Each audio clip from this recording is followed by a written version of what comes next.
Thanks so much for the introduction. As mentioned, I'm work on prevention in the health and care system, and here today to talk to you about prevention and social prescribing for a sustainable future. In particular, I wanted to talk to you about the prevention-based health and care framework that we launched a year or so ago. I'm not going to go into detail about why we need a prevention-based health and care approach, because I think all of you are probably very aware of that from the challenges that we see. But ultimately, this is about improving our health and well-being outcomes, reducing inequalities, and in this current very challenging climate for the healthcare system, for the planet, we need to see prevention as part of that solution going forwards towards more sustainable services. Our prevention-based health and care framework, it looks at embedding prevention that's relevant to everybody who works in the health and care system. We often talk about from the boardroom right down to the kind of care that's delivered in people's homes. So it could be for those involved at the kind of strategic and operational planning levels, developing and implementing service pathways, improving the quality and delivery of frontline care, or thinking about service transformation and delivery. And just before we go into the framework itself, it's just really, I think one of the things we really find that's important about prevention is to talk about the scope of it, because it's such a great word, prevention. It means everything to everybody, but it's so vague as to not really mean something specific sometimes. And when we think about the scope of prevention that's about the health and care system, we are really talking about those actions that are within the influence of the health and care system. This diagram is one that everybody in public health loves. It's called the Rainbow Model by Dahlgreen and Whitehead, and it talks about the determinants of our health. And the wedge that's been taken out of that focuses on one determinant, which is healthcare. And the purpose of prevention-based health and care is really to try and maximise what we do around health and care, whilst absolutely recognising that efforts need to happen across the whole of society and all of those other wedges to really achieve goals related to prevention and improving health and wellbeing outcomes for all. We also want to recognise that prevention can happen at different levels. I might be told off for saying this one day, but what I would say is don't worry about definitions of primary, secondary and tertiary prevention. Even within public health, none of us can agree on them. So hopefully one day that will change. But at this stage, I think the important thing is really that there are different levels of prevention. So you can think about everything that happens in the health and care system is preventative to a degree, because everything's about improving outcomes. And that care that is delivered to patients, and no matter what stage of care that is a form of sort of tertiary prevention, because you're trying to improve outcomes.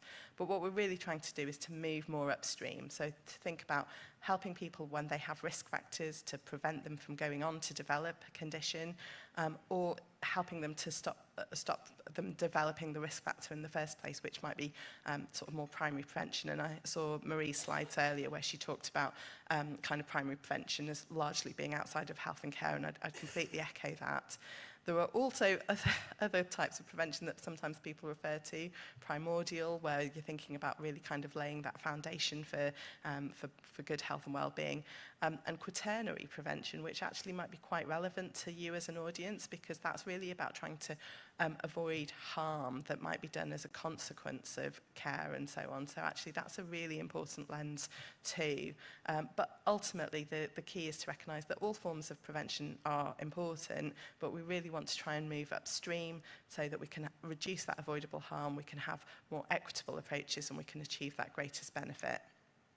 And finally, when we're thinking about prevention-based health and care, it's really thinking about that sort of shift away from a service-focused lens towards a more person-centred and population health-focused lens. So rather than thinking about the needs of the service, it's really the needs of both the people that are the service users as well as the people who are the potential service users who might not be reached always. So in terms of the framework itself, this is very simple. It's got three kind of core elements, thinking about who needs to benefit, what preventative action's needed, and how this preventative action needs to be implemented. So in a bit more detail, this is the framework, and there are links for the documents going through. The first aspect of this really focuses on outcomes at the centre. So it's really a guide for any preventative activity to think about what are the outcomes that you're looking to achieve. And those outcomes could be really granular, they could be really they could be quite high level. The more granular they are, the easier it becomes to kind of develop some of this thinking. But what we've found in using the framework is that it's a good tool for developing consensus and really trying to kind of get to an understanding of not only what you want to achieve, but how you get there.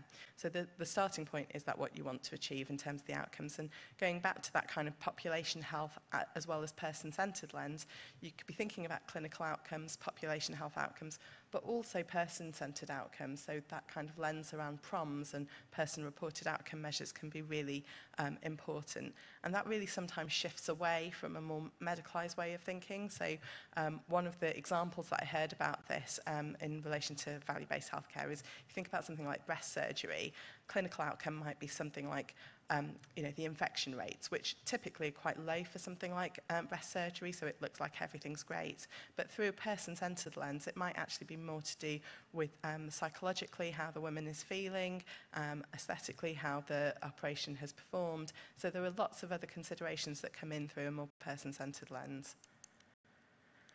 But then that population health lens is really important. So this really becomes about who you want to try and target and how you think about populations. And there's lots of different ways to think about populations.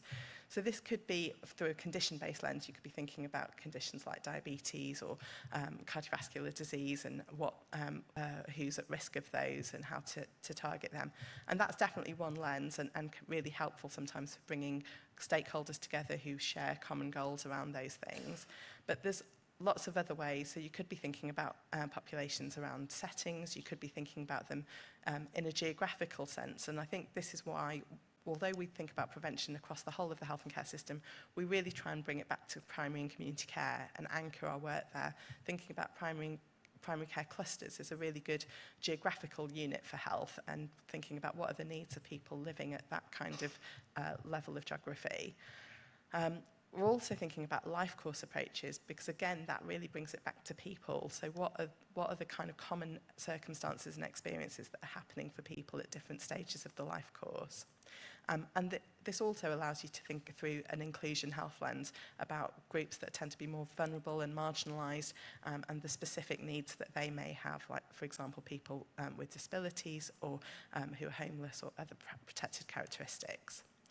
So just to kind of give you an idea of how we've used the framework in action. So we've got a particular example around work we've been doing around cardiovascular disease prevention. So last September we published the ABCD plus CVD prevention plan for Wales, really bringing a load of stakeholders together from health and care, academia, voluntary sector, Welsh Government, public health across Wales to help develop this approach together. So at its simplest, the approach is around identifying, treating and supporting risk factors, ABCD plus risk factors for cardiovascular disease. But we've used the framework to hone in on what those outcomes are, and I definitely will be squinting, so I'm not going to get into that right now. But these slides, I think, will be shared afterwards, and the detail will be more legible then. And then the rest of the framework can be used to frame the objectives. And that's how we approached it. So we thought about how do we achieve those outcomes and think about the different elements of the framework in terms of the objectives. And the framework talks about the outcomes, but it then moves on to thinking about a kind of a prevention cycle. So you identify your population, you think about the evidence-based effective interventions that might be used to support those outcomes. But then really importantly, think about the implementation, because it's not all about new interventions. A lot of the time it's about things that are already existing, but there's variability in implementation. There are gaps, there's unwarranted variation, and really using the duty of quality to think about implementation through that kind of safe, timely, effective, efficient and person-centred lens can help to identify what actions are needed to really have high quality implementation. A lot of the work in the health and care system is around interventions that are delivered that involve the workforce through those interactions between the workforce and patients on a day-to-day basis.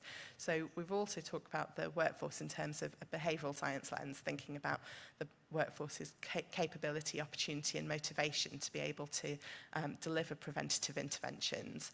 And then finally, we recognise that delivering prevention isn't just about the intervention and the person who delivers it, but it's really about that wider system of enablers that will make that possible. So the leadership, the partnerships, the involvement of people and their engagement most crucially, but also things like research, data and digital considerations. This CVD prevention plan we published in September. We've now been doing further work with stakeholders to come up with some really much more granular recommendations, which we're going to be publishing soon. But in parallel to this, we've been looking at this plan and what that results in. And some of you may be involved in the GMS Quality Improvement Project around CVD prevention for people with high blood pressure. So this is work that we've also been leading on in parallel to this and using that ABCD plus approach. So the QI project has 3 elements to it: increasing the identification of people with high blood pressure, thinking about the quality of the annual referral and getting the blood pressure treated to target, but then also having that holistic ABCD plus approach to their care. And that's really helped us to operationalise this and see how this can be achieved in practice through one route. And the early results from that are really promising. So in really what's less than a year of implementation, we've had over 30,000 people treated to target in Wales. And we've worked with colleagues and UCL partners to see what that equates to. And that leads to around 200 heart attacks prevented, 300 strokes prevented, and around £7 million in NHS savings. So it's really tangible prevention, but it starts off in quite an abstract way, where we're thinking about these different factors and how these all come together.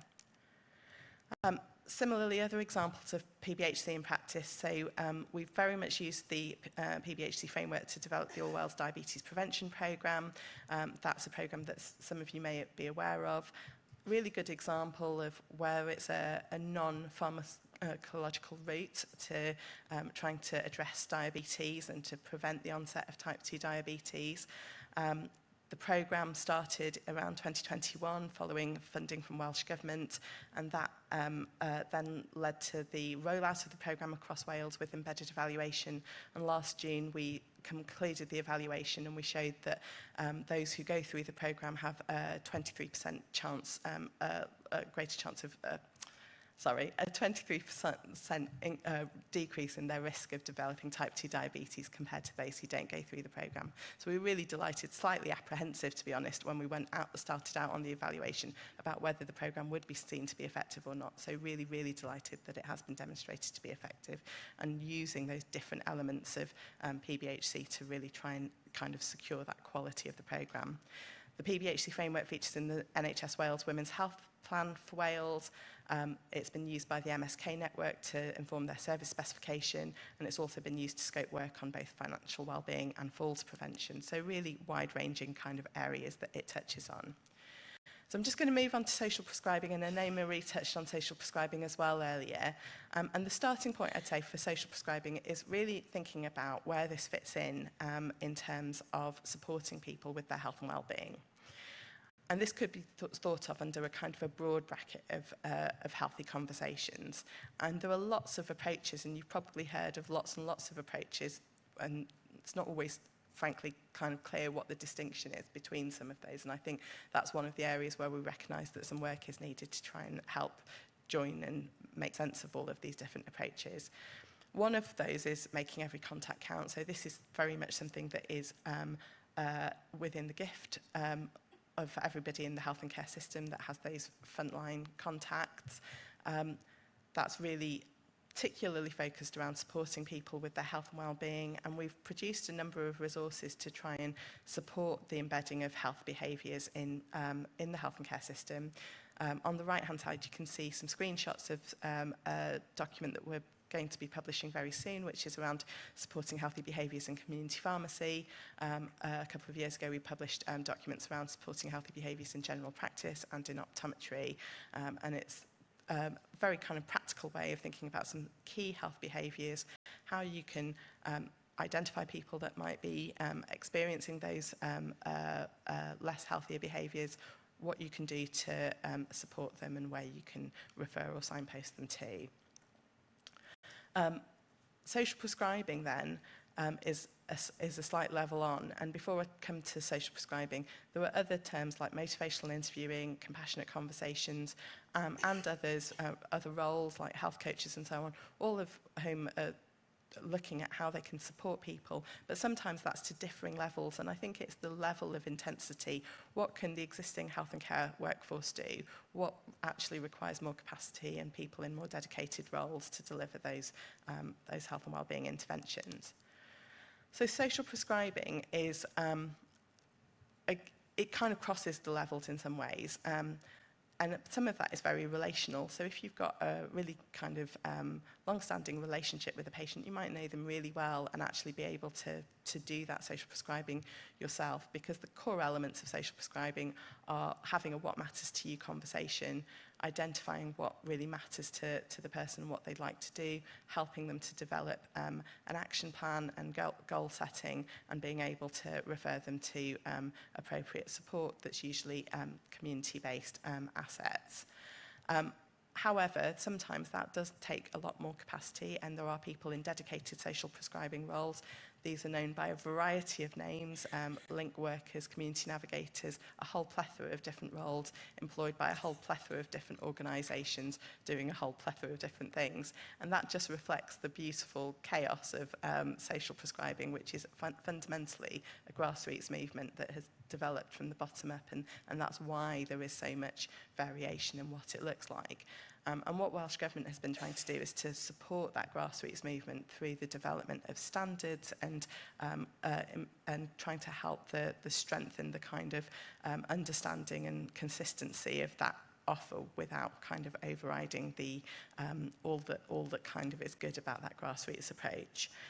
So the screenshot on the right is the kind of social prescribing pathway, which comes from the National Framework for Social Prescribing. There are a number of other documents with links that I've kept here, which may be useful. But I think the really important thing to recognise about social prescribing is it has a lot of potential. It's part of the solution. It's part of that solution along with other approaches to having healthy conversations. And it's really about trying to understand where social prescribing fits in. So we're thinking about kind of social prescribing through that sort of prevention-based health and care lens. Social prescribing could firstly come in terms of thinking about your outcomes. So what is it that you're hoping that social prescribing will achieve, as well as who do you want to target, that's so that identification bit. Social prescribing is an intervention, but it's also something that's a workforce consideration for the existing workforce potentially. Either that might be because they're able to do the social prescribing themselves, or because they might be referring into it and they need upskilling in their understanding of that. A very big part of this is definitely around implementation, that understanding of the current landscape for both healthy conversations and social prescribing at different levels, which might be at the cluster level, local authority, health board, or national level. And then all of the enablers are very much key. So in terms of leadership, partnership, data and digital, and involvement of people and research, all of those elements are needed. And using PBHC for people working at different levels, you can think about how you can get to that consensus on the desired future model and how to get there. So just to conclude, taking forward implementation of PBHC, what we're really trying to do is to really build that movement towards a prevention-based health and care approach. We want to see that tangible and measurable shift towards prevention with that evidence of impact. And ultimately, we want to see prevention becoming a part of business as usual, with sustained prevention activity that's effective and making a difference. We know that that opportunity to have a prevention-based approach is really significant, and it's really about trying to realise that. So just to conclude, in terms of medicines management, all of yourselves, and how prevention-based health and care might be relevant to you. And apologies if I've not got this quite right, and I'm very happy to speak to anybody afterwards if they want to correct me. But I was trying to think about how this might relate to some of your different areas of work. Firstly, absolutely advocating for prevention in the same way that we're advocating for sustainability, and trying to recognise that that is a part of the picture. I think Noel earlier talked about speaking about climate change, so I think speaking about climate change, speaking about prevention, these things are really important. All of your different roles have some different touch points with prevention, so that could be around things like service development and leadership and frontline roles, but it could also be thinking about some of the roles of AWTTC in terms of developing guidance and tools, HTAs, medicines optimization and horizon scanning roles. You all have a very wide reach between you, so that could be within different levels of the NHS, but also in those interfaces with industry, with AWMSG, with Welsh Government, NICE, as well as patient and public-facing groups. And then you have professional expertise for many of you that relate to certain prevention topics, be that cardiovascular disease, diabetes, obesity, pain, and many others. So I think that there are endless touch points for how prevention and medicines management can work together and ultimately lead to that sustainable future, because really prevention's only effective if it's done sustainably and at scale. So, many thanks.